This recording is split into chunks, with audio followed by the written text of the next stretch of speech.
What makes the perfect desk setup?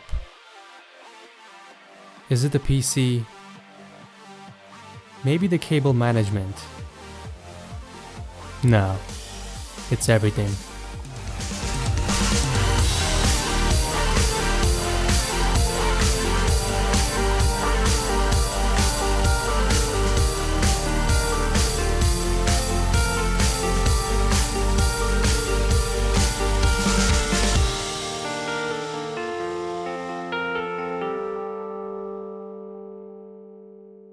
What's up guys, it's Ed from TechSource and I am proud to present my new series on the channel, The Perfect Desk Setup. It's in the title. The purpose of the series is to put together the perfect setup. It has to look clean, cable management has to be on point, the color scheme has to be consistent, and most importantly, it has to have purpose. This setup is perfect for PC and console gamers and light productivity, but more on that later.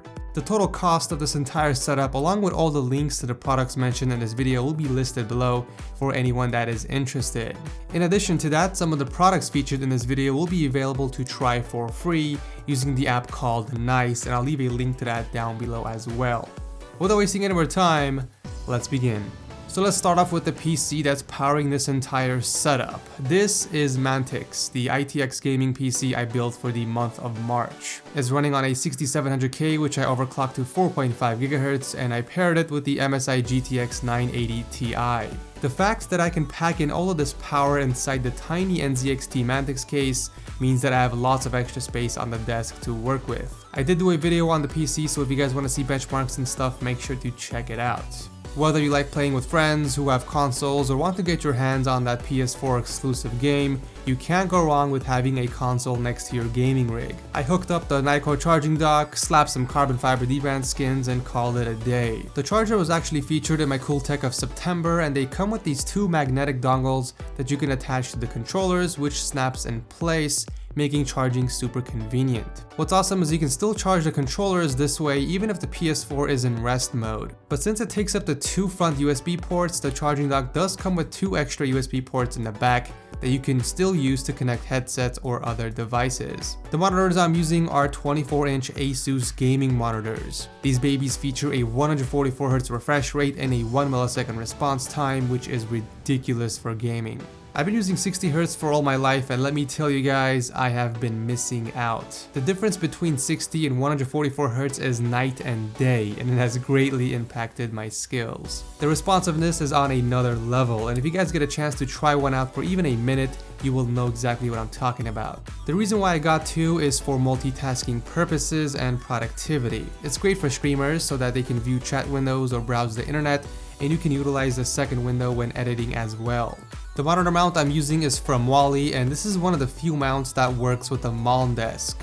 It doesn't require any drilling or clamping, it just sits on the desk like this, and the center of gravity keeps the monitors from tilting over, which is pretty cool. It also comes with clips that you can attach to the arms and neck, which make cable management a breeze. When deciding on peripherals, I had to make sure they are both from the same brand. I also wanted to make sure that it not only fits the color scheme and looks badass, but it's worthy enough to be part of the perfect setup. So this is the Lenovo Y gaming keyboard and mouse. The keyboard is mechanical and features a set of macro keys on the left side which can be programmed into 18 commands. It also features a detachable wrist rest and a USB and audio pass-through on the right side, which is perfect for hooking up the mouse to and hiding extra cables. The mouse on the other hand not only looks badass but also features 9 programmable buttons, one of which is a dedicated DPI button on top and an 8200 DPI sensor with a 1000 Hz polling rate. The mouse is only for right-handed users and features a flat ergonomic design, which is great for palm grippers,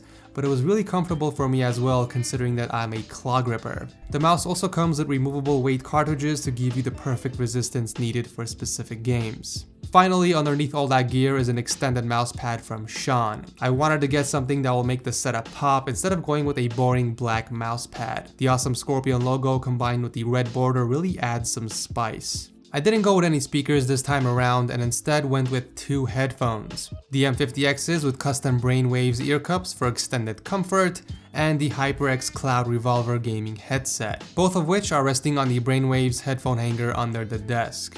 The M50Xs are more for audio monitoring, while the Revolvers are for gaming. HyperX definitely doesn't disappoint when it comes to gaming headsets. These are a worthy successor to the Cloud 2s. It features 50mm drivers, a steel frame, and a detachable noise cancellation microphone. Now, even though these have a closed-back design, they offer a studio-grade soundstage. Basically, it has a wider audio range that creates depth and width, meaning you get to hear all sounds in the game, from the wind blowing against the leaves to the enemy footsteps a mile away. Most of you guys know that I'm obsessed with my Cloud 2s. Well, let's just say that these easily replace them. The best part about this headset is that it works on all platforms, especially consoles. Under the desk, I've done some modifications, one of which is this Anker PowerPort USB charger that I attached on the roof using some 3M tape. It features 5 ports with IQ technology, which means that it will detect the device plugged in and provide the fastest charging option available. And then you get one Quick Charge 2.0 port, which allows compatible devices to charge 75% faster. Lots of smartphones have this feature, like the Galaxy and Note series, along with HTC, Nexus, and a bunch of other companies. The cable I use to charge my phone is the Anker Powerline Plus, which is stupid strong. I mean, I practically towed a car with it, and yes, I did do a video on it, so if you guys are interested, be sure to check that out. The reason I don't use a normal micro USB cable is because those tend to rip or break after a few months, so if I'm going with a charging cable, I'm going with the Powerline Plus. Next to the charging hub, I used a few cable clips to route the headset adapter alongside the roof and into the back of the PC. So basically, whenever I need to put my headset on, I hook up the 3.5mm jack into the panel and I'm good to go. If I want to play on the console, I simply switch inputs from the monitor, detach the headset from the adapter, and hook it up straight to the PS4 controller. Like I said before, everything has purpose and all of the gear works seamlessly with each other. Cable management was really easy thanks to the mom desk having a storage compartment in the back. I just picked up a Belkin surge protector, plugged in everything, and dropped it in the back. The rest of the cables from the monitors and PC are routed in the back using some cable clips and Velcro straps so that they are not all over the place.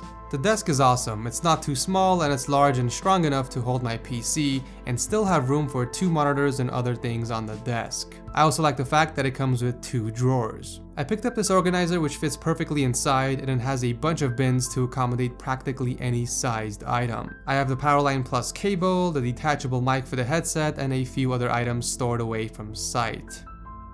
The only other thing besides the PS4 that's sitting on the desk is my smartphone, the Galaxy S7, which is skinned by, you guessed it, the brands. I have it sitting on the Anker stand in vertical mode so that I can see all incoming notifications without having to grab it or move my head around. And by the way, you guys can pick up the same skins that were featured on the PS4, the headphones, and even the smartphone by visiting the first link below. A setup is not perfect without the right chair.